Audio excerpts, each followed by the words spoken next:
ada hal yang justru kita tahu sebelum itu terjadi, itu nggak enak juga ya.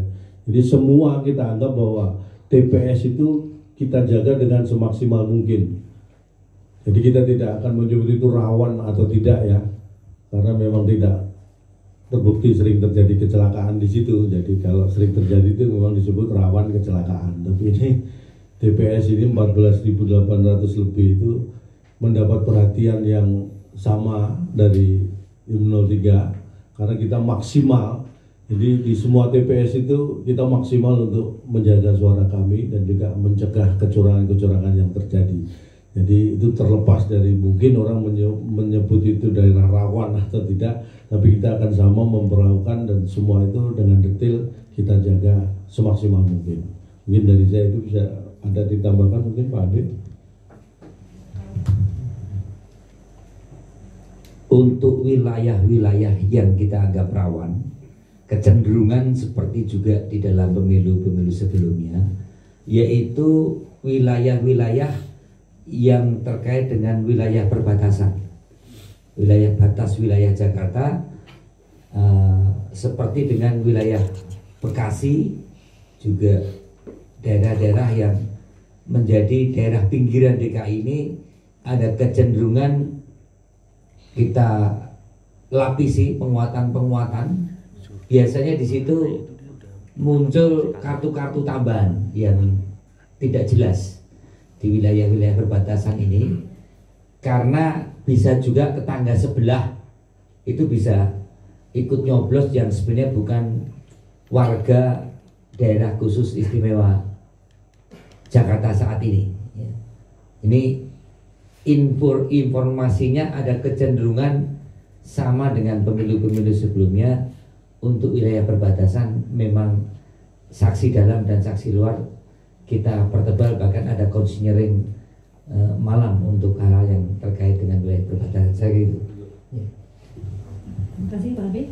17 2022 Bapak Anies Baswedan.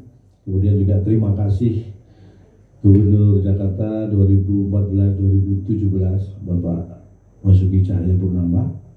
Kemudian juga terima kasih kepada Gubernur DKI Jakarta periode 2007-2012 Bapak Fauzi Bowo yang tentunya sudah memberikan dukungan resmi pada kami, dan semoga masyarakat Jakarta bisa mendapatkan manfaat dari keberlanjutan program kebijakan dari para pemimpin yang terdahulu. Dan juga ini kembali lagi kepada masyarakat, selain perlu mengawasi, mengawal dan juga menjaga lingkungannya masing-masing agar situasi pilkada dapat berjalan kondusif, jujur dan adil, maka pada masa tenang ini menjelang hari H pemilihan, rakyat Jakarta juga dimohon mengawasi nanti proses penghitungan suara di TPS masing-masing ya, tanggal 27 November. Tentunya kita harus lebih detail melakukannya. Kemudian sekali lagi kalau ada hal-hal yang dirasa itu kecurangan bisa dilaporkan di hotline kami, dan insya Allah kita semua bisa mengawasi dan berharap partisipasi dari warga masyarakat. Untuk pengawasan tersebut, karena kita tahu bahwa TPS yang ada di DKI Jakarta adalah sejumlah 14.835 TPS, jadi ini perlu pengawasan yang memang harus ekstra nih ya. Dan juga pihak-pihak yang terkait dengan TPS tentunya saksi-saksi dengan masyarakat luar yang ikut mengawasi, saya kira ini harus berkolaborasi untuk menciptakan pilkada yang jujur, adil, karena kita juga sudah membekali saksi-saksi kita dengan tentunya aplikasi dan juga alat-alat yang mendukung untuk proses pemungutan suara sampai penghitungan suara. Mungkin kita perlu sampaikan juga saksi yang akan bertugas mengawal dan mengamankan suara Mas Pram dan Bang Dul nomor urut 3 ini sudah kita benar-benar persiapkan, dan mudah-mudahan saksi ini bisa menjalankan amanahnya sehingga tetap pilkada DKI ini bisa berjalan jujur, adil dan fair play.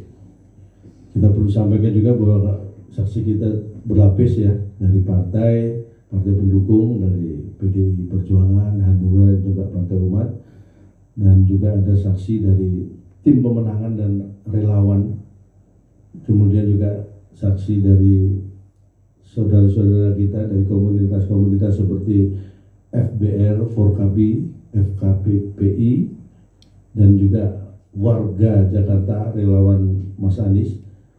Ini lebih dari, diperkirakan ini lebih dari 15.000 ya. Dan kita juga ada 3.333 advokat yang nanti akan diterjunkan ke semua TPS, yang tujuannya hanya untuk memastikan pilkada ini berjalan dengan jujur, adil. Ada hal yang justru kita tahu sebelum itu terjadi, itu nggak enak juga ya. Jadi semua kita anggap bahwa TPS itu kita jaga dengan semaksimal mungkin. Jadi kita tidak akan menyebut itu rawan atau tidak ya, karena memang tidak terbukti sering terjadi kecelakaan di situ. Jadi kalau sering terjadi itu memang disebut rawan kecelakaan. Tapi ini TPS ini 14.800 lebih itu mendapat perhatian yang sama dari Tim 03 karena kita maksimal. Jadi di semua TPS itu kita maksimal untuk menjaga suara kami dan juga mencegah kecurangan-kecurangan yang terjadi. Jadi itu terlepas dari mungkin orang menyebut itu daerah rawan atau tidak, tapi kita akan sama memperlakukan dan semua itu dengan detail kita jaga semaksimal mungkin. Mungkin dari saya itu bisa ada ditambahkan mungkin Pak Habib. Untuk wilayah-wilayah yang kita anggap rawan, kecenderungan seperti juga di dalam pemilu-pemilu sebelumnya, yaitu wilayah-wilayah yang terkait dengan wilayah perbatasan, wilayah batas wilayah Jakarta, seperti dengan wilayah Bekasi, juga daerah-daerah yang menjadi daerah pinggiran DKI ini ada kecenderungan kita lapisi penguatan-penguatan.